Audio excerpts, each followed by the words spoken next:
How's it going? Fox back again. Another request today. This one was by Marcello Barra. I hope I've said that correctly. And it's for this. It's Kygo Firestone. It's Firestone. It's the Zerky Bootleg SO track. BOA. La la la. There'll be a link in the description to this track so you can listen to the sound exactly. It's the bass that he wanted.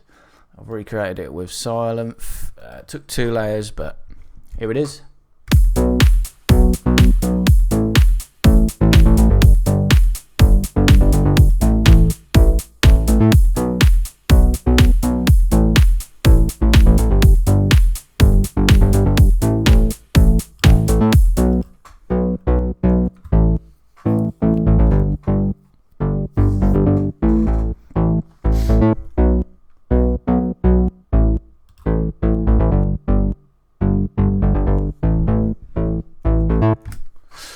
There it is, pretty good. When you compare it to the original, it's pretty close. This patch is free to download. There is a link available in the description below. Yeah, let's get to it. So the 2 layers are identical, it's just slightly pitched apart, a little bit different EQing. So we're going to focus on the main layer, which is this one, I do believe. I'll turn the processing off I've got on the channel, and then I'll talk through that at the end.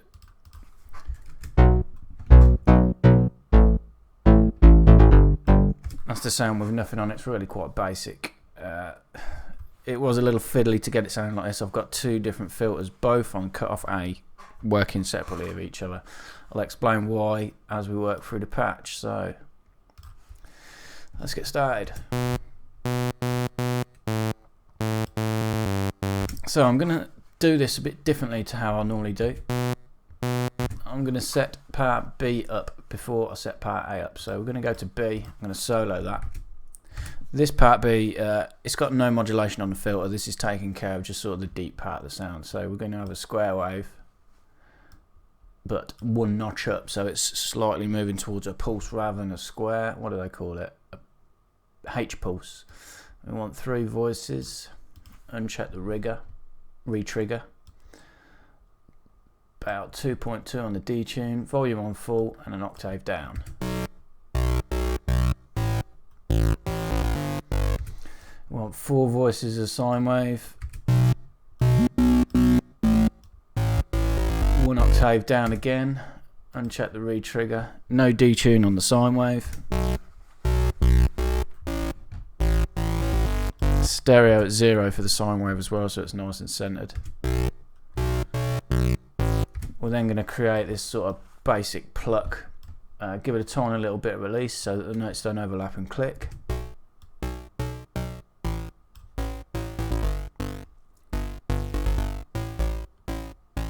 Four and a quarter, 4 and a third for the volume, decay, sorry. We'll run it through a low pass filter. We're going to give it some drive, change it to a 12 dB per octave so it lets a little bit more of the highs through. Pull the cutoff down to about 56 Hertz, maybe a little bit higher, 75.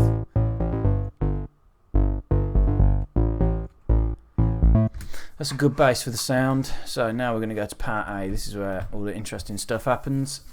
So saw waves on both, 3 voices on each. We'll uncheck the solo now. 3 voices of a saw wave on each oscillator A1 and A2, plus 1 octave for A1, plus 1 octave for A2. Although we're going to pull this down by 5 notes, so -5. It gives it a bit of a chorded feel. Hear the difference?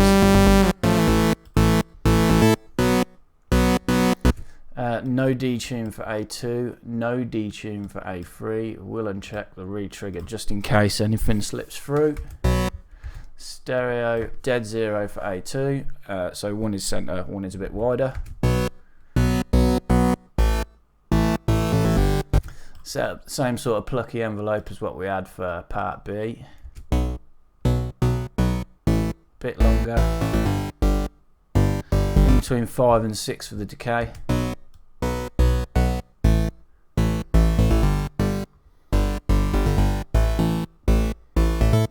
we're going to introduce a low pass filter again. This one we're going to keep on a 24 decibel per octave low pass filter.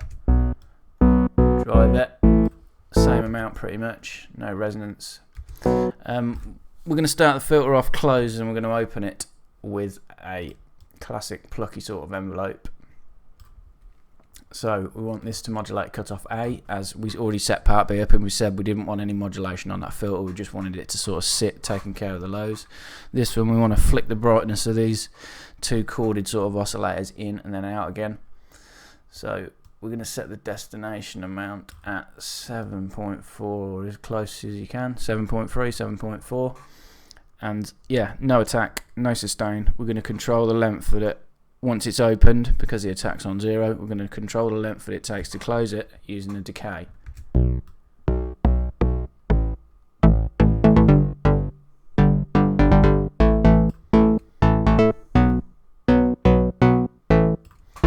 So you're thinking at the minute that's not really having much effect, it's pretty much following the same decay as the amp envelope. Well, you'd be very, very correct there.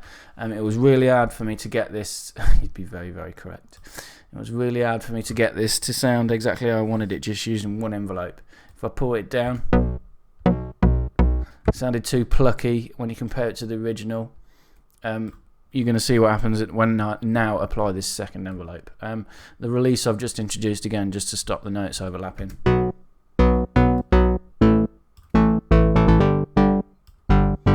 Stop it being so squelchy.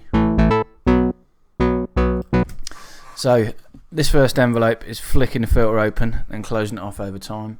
If we choose another envelope to close the filter off instantaneously, by, well, not instantaneously, a little less quick. It's hard to explain. Anyway, I'm in the right hash of trying to tell you how to do that. The one envelope's flicking it open with a decay. This one we're going to use to close it, as at the same time it sort of multiplies it. It's really hard to explain what it does, but all you're going to need to know is you're going to be able to hear it. So it's not having no effect.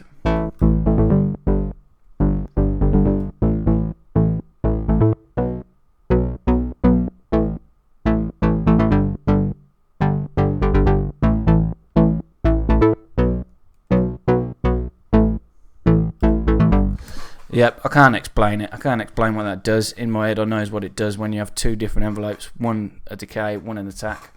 Sorry for being useless today. You're just going to have to trust me. Without this, it needs it for this sound. I'll show you again.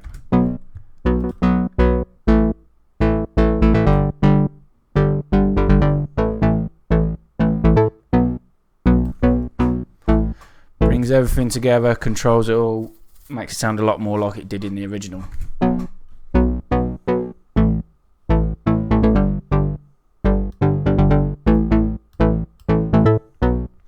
So now we're going to introduce a fair bit of key tracking. Click the warm drive on.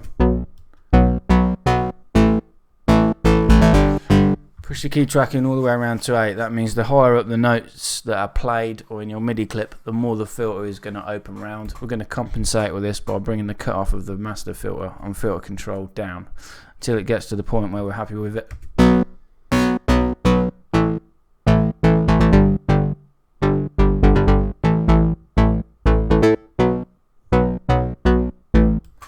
So all in all, quite a complex patch. We've got part B just sat there taking control of the real bassy elements. We've got a chorded fill by pitching one oscillator down 5 semitones from the other. We've then got two separate envelopes controlling the filter. We've got a lot of key tracking and some filter control modulation on the filter, cut off the filter control. If it looks complicated, it was. It's testament of how long it took me to make this. I've been back to it a couple of times over days, but hey ho, I've managed to do it. So yeah, that's it. I'll talk about the processing now we've got on this channel. So I had an EQ8, just carving a notch out there. It was a bit woody and a bit knocky. I've sort of tiny bit of gain around about the 200 mark to compensate, and I've just shaved everything else off that I didn't want there. Sidechain compression. This was a main part which made me make the sound like it did. I was really struggling to get the sort of, I don't know, the lead into the sounds. I was trying to do it with 2 different envelopes, and then it suddenly clicked that it was the sidechain from the kick in the track. Every now and again, the notes that were on beat were being pushed out the way slightly, slight duck in volume. So I've got sidechain to the kick that I've made. Simple as that, and just a bit of compression to bring it all together.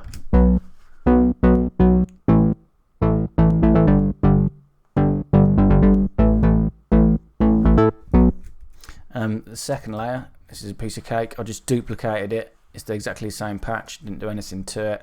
I just pitched the MIDI notes up 1 octave, so they're an octave higher. And then all I've done that's different is I've applied an auto filter just to get everything out that was really high, and then I've added a bit of resonance, tiny bit of resonance, around about 1k. You'd think a patch that quiet, it didn't really need it, but I'll show you it without. And then I'll bring it in, see what you think.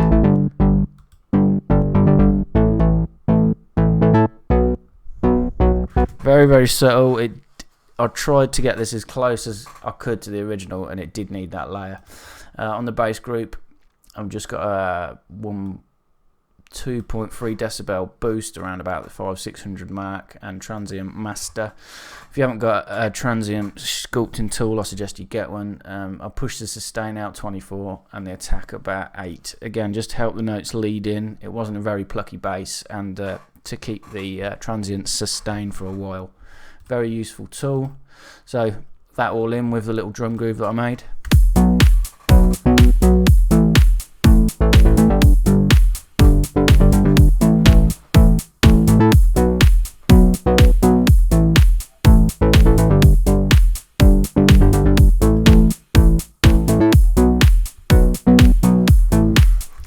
There you go, all done. As I say, really pleased with this. Took me a little while to do it. 2 separate layers, but they're both the same. Processing didn't have so much to do with the sound, sculpting the sound as what that sidechain compression did. It really needed that to help it sound like the original. Yeah, as always, thanks for watching. Make sure you subscribe if you've enjoyed this. Download the patch for free in the description. Okay, cheers.